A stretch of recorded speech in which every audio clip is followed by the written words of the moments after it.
Assalamualaikum warahmatullahi wabarakatuh. Hai, kembali lagi nih bersama saya Siska Ferawati dari Universitas Islam Negeri Antasari Banjarmasin, jurusan Pendidikan Matematika. Apa kabar nih kalian semua? Semoga kalian dalam keadaan baik dan sehat ya. Sebelum masuk ke pembelajaran, ada baiknya dulu kita berdoa ya, agar pembelajaran kita pada hari ini bermanfaat dan berkah untuk kita semua. Berdoa dimulai. Selesai. Di video sebelumnya, saya sudah menjelaskan tentang refleksi dan translasi. Nah, di video kali ini saya akan menjelaskan tentang rotasi dan dilatasi. Tapi, sebelum masuk ke materinya, saya terlebih dahulu akan membacakan kompetensi dasarnya. Nah, kalian bisa lihat kan di sini kompetensi dasarnya? Kompetensi dasar 3.5 menjelaskan transformasi geometri, refleksi, translasi, rotasi, dan dilatasi yang dihubungkan dengan masalah kontekstual. Lalu yang 4.5 menyelesaikan masalah kontekstual yang berkaitan dengan transformasi geometri, refleksi, translasi, rotasi, dan dilatasi. Sekarang kita lanjut ke indikator pencapaian yang akan kita capai. Yang 3.5.1 menentukan rotasi dari suatu titik yang diketahui dengan pusat rotasi 0,0 dan dirotasikan dengan derajat yang diketahui. Kemudian yang 3.5.2 mampu menentukan koordinat bayangan benda hasil transformasi dilatasi pada koordinat kartesius. Lalu yang terakhir, 4.5.1 menyelesaikan masalah kontekstual yang berhubungan dengan rotasi. Dan yang terakhir ialah tujuan pembelajaran kita pada hari ini. Yang pertama, setelah pembelajaran, siswa diharapkan mampu menentukan rotasi dari suatu titik yang diketahui dengan pusat rotasi 0,0 dan dirotasikan dengan derajat yang diketahui. Kemudian yang kedua, setelah pembelajaran berakhir, diharapkan siswa dapat menyelesaikan masalah kontekstual yang berhubungan dengan rotasi. Kemudian yang ketiga, setelah pembelajaran, siswa diharapkan mampu menentukan koordinat bayangan benda hasil transformasi dilatasi pada koordinat kartesius. Jadi, saya sudah membacakan kompetensi dasar, indikator pencapaian, dan tujuan pembelajarannya. Nah, sekarang kita langsung masuk ke materinya. Yang pertama ada transformasi rotasi. Sebelumnya, saya akan membacakan pengertian rotasi terlebih dahulu. Rotasi atau perputaran merupakan transformasi geometri berupa pergeseran atau pemindahan semua titik pada bidang geometri sepanjang busur lingkaran yang memiliki titik pusat lingkaran sebagai titik rotasi. Untuk rotasi searah jarum jam, sudut diberi tanda negatif. Untuk rotasi berlawanan dengan arah jarum jam, sudut diberi tanda positif. Setelah saya membacakan pengertian transformasi rotasi, saya akan menampilkan sebuah gambar. Nah, kalian bisa lihat di sini kan gambarnya. Dari gambar ini didapatlah rumus rotasi dengan pusat rotasi 0,0, yaitu Px, Y dirotasikan ke 0,90 derajat. Maka P aksennya ialah negatif Y, X. Lalu Px, Y dirotasikan ke 0,90 derajat, maka P aksennya ialah Y, negatif X. Kemudian yang Px, Y dirotasikan ke 0,180 derajat, maka P aksennya ialah negatif Y, negatif X. Sekarang kita langsung masuk ke contoh soal ya, agar kalian tambah paham. Soalnya seperti ini, diketahui segitiga ABC dengan koordinat A 3,9, B 3,3, dan C 6,3. Dirotasi 90 derajat dengan pusat rotasi 0,0. Tentukanlah koordinat segitiga ABC setelah rotasi. Lalu kita jawab ya. Diketahui koordinat A-nya ialah 3,9. Kemudian B-nya 3,3 dan C-nya ialah 6,3.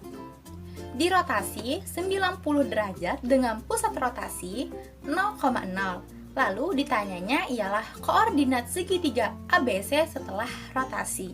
Nah, cara penyelesaiannya seperti ini, yaitu Px, Y dirotasikan ke 0,90 derajat, maka P-aksenya ialah negatif Y, X.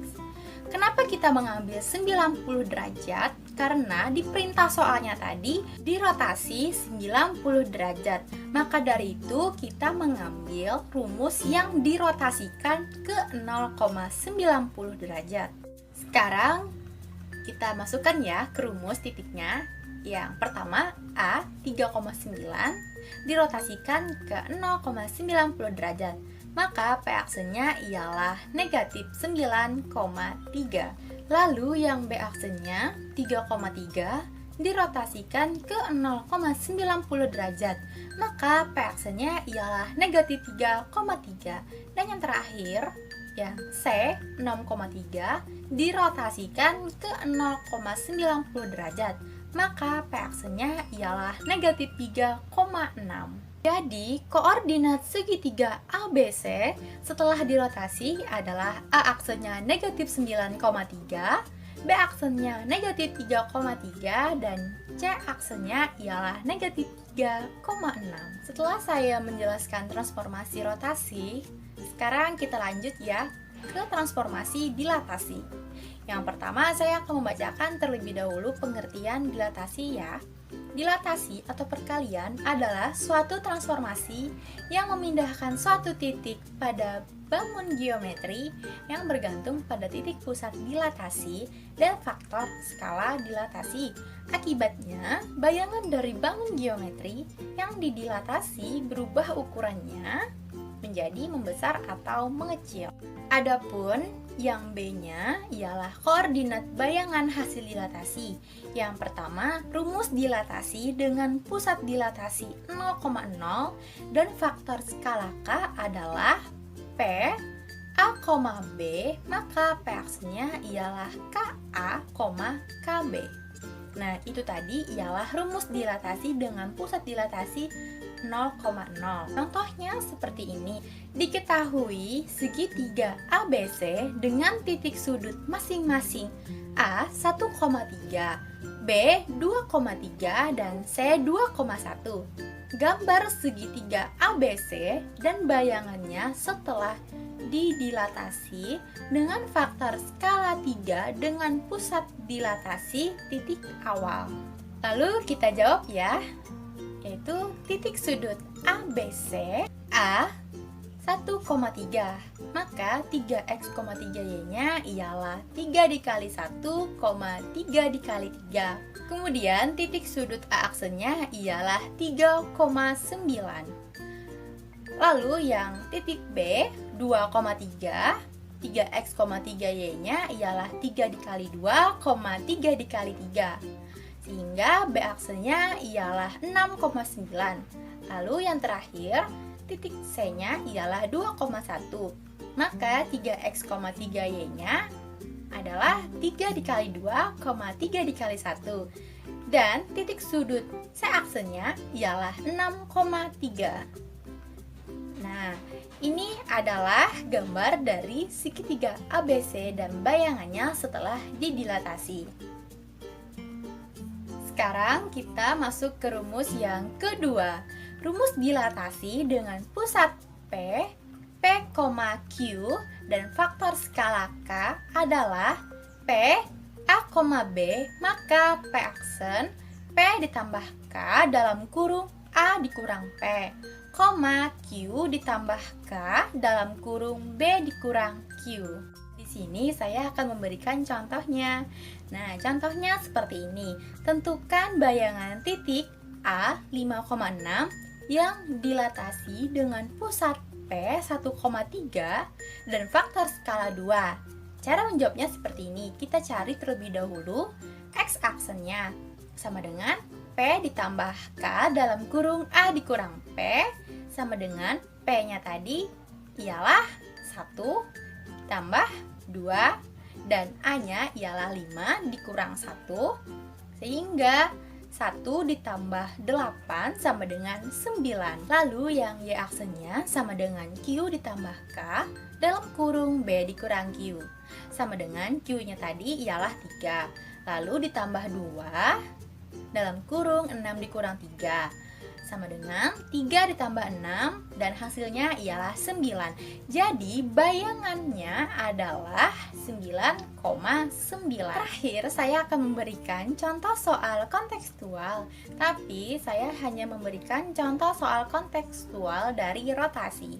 Soalnya seperti ini. Sebuah pesawat pada titik koordinat Q negatif 20,40 bergerak dengan berputar sebesar negatif 90 derajat terhadap titik asal menuju titik S. Tentukan koordinat pesawat tersebut setelah berotasi. Kemudian kita jawab ya, diketahui Q negatif 20,40. Lalu ditanyanya ialah Q aksen atau titik S. Lalu penyelesaiannya ialah Q X, Y dirotasikan ke 0,-90 derajat, maka S-nya ialah Y, negatif X.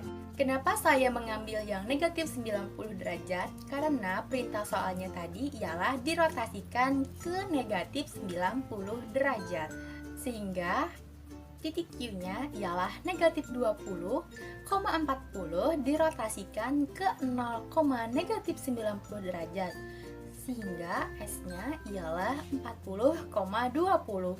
Jadi, koordinat pesawat tersebut setelah berotasi adalah S 40,20. Nah, itulah soal kontekstual transformasi rotasi. Saya berharap kalian semua dapat memahaminya dengan baik ya. Tapi sebelum mengakhirinya, saya akan memberikan kesimpulannya terlebih dahulu. Nah, ini adalah kesimpulan pembelajaran pada hari ini.